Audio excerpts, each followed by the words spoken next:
Hi guys, Hubima. Things are getting hard. Prices are going up, things are getting expensive. But you know what? We can be prepared for anything by saving. So with saving, you really have to be intentional and to know what you're doing. Hi guys, welcome back to my channel. Please don't forget to like, comment, and subscribe. And do show me some love in my previous videos. But let's get into it, ne? Let's not waste time. Here are tips on how to save money. But before we get into those tips, you need to remember that personal finance is personal. So what my money can do for me, your money can sometimes not do for you, right? Ne? So tip number 1, set realistic saving goals. Make sure that you always identify your financial limitations and you set clear goals that you will be able to attain. Don't pressure yourself into saving money you do not have. So this is why you have to have a budget, because a budget, guys, it's a foundation to everything. Then the saving tip number 2 is learn from your past saving goals. Learn from your past mistakes. How were you saving money in the past and how is that working out for you now? And then use the tips that worked and scrap out the ones that didn't work.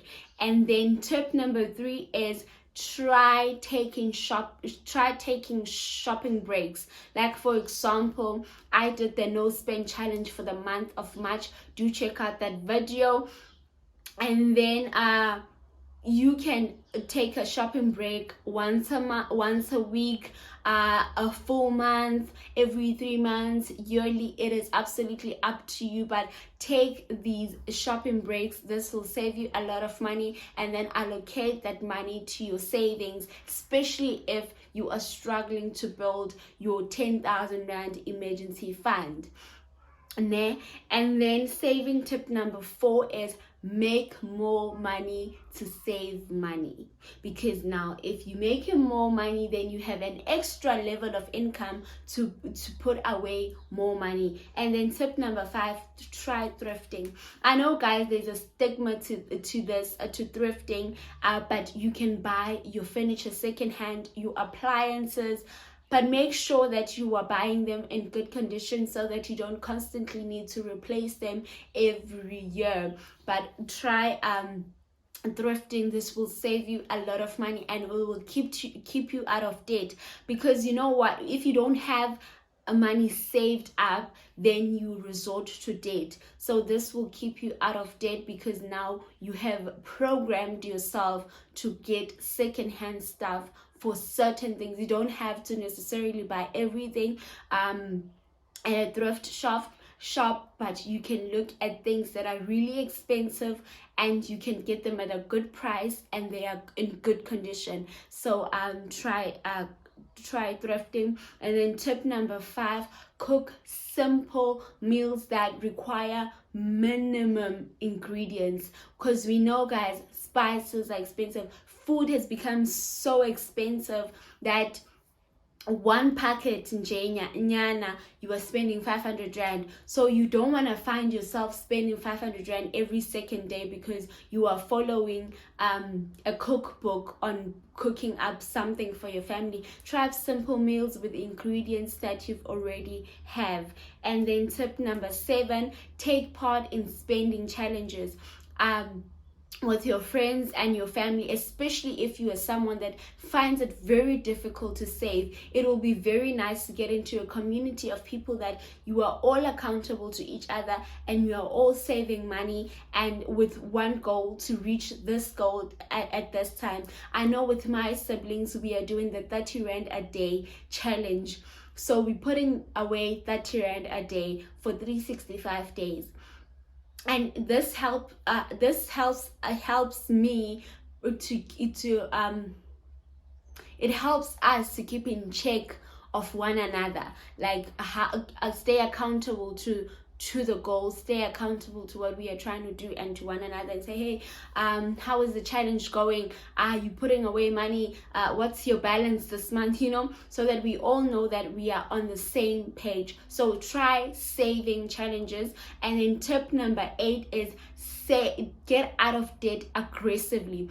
Get rid of your debt aggressively. And if you don't know where to start to get rid of your debt, watch one of my previous videos on how to get rid of debt.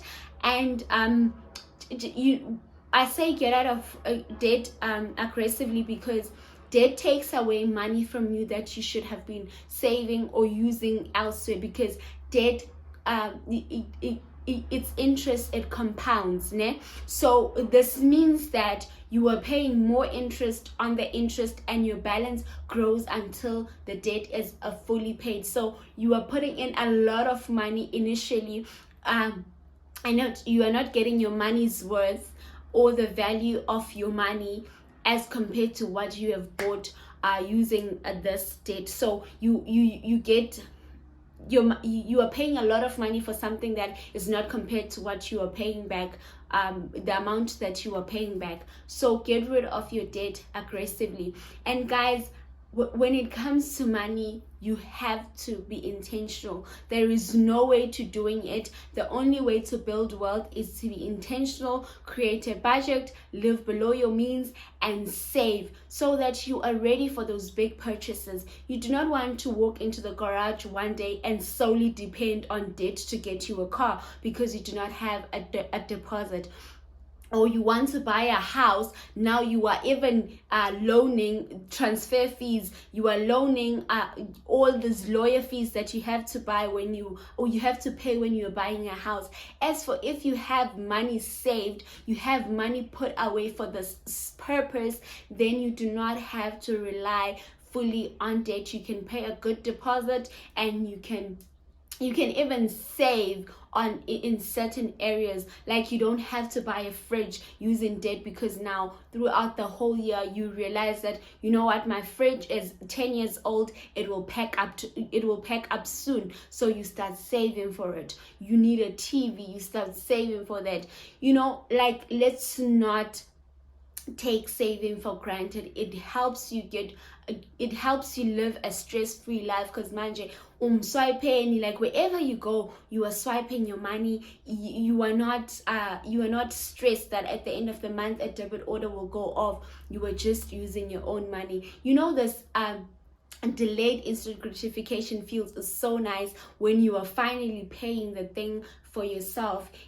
Not live this lifestyle of ungazinxishi, and then you go and spend money you don't even have, or sometimes you have the money but it is all that you have, because you don't have an emergency fund, you do not have money saved up. Like, I think now that we are out of the pandemic, we should all be very cautious of how we are dealing with our money. We should all be very intentional with our money, because some people were very stressed.